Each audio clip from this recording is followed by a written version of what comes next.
Friends, നമ്മുടെ rain drops എന്ന ചാനലിലേക്ക് എല്ലാവർക്കും സ്വാഗതം. ഞാനൊരു ചെറിയൊരു പുതിയ വീഡിയോ ആയിട്ടാണ് വന്നിരിക്കുന്നത്. നമ്മൾ ഹോം മെയ്ഡായിട്ട് ചെയ്യുന്ന ഹെയർ ബോ ആണ്. അപ്പോൾ അത് നമ്മൾ എങ്ങനെയാണ് ഉണ്ടാക്കേണ്ടതും അതിൻ്റെ കാര്യങ്ങൾ നമുക്കൊന്ന് നോക്കാം.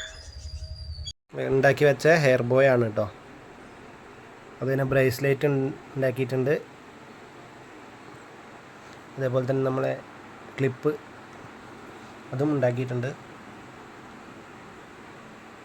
ആവശ്യാനുസരണം നമ്മൾ കൊറിയർ ചെയ്ത് കൊടുക്കുന്നതാണ്. വേണ്ടപ്പെട്ടുണ്ടെങ്കിൽ ഇവിടെ കൊടുക്കുന്ന നമ്പറിൽ ബന്ധപ്പെടേണ്ടതാണ്.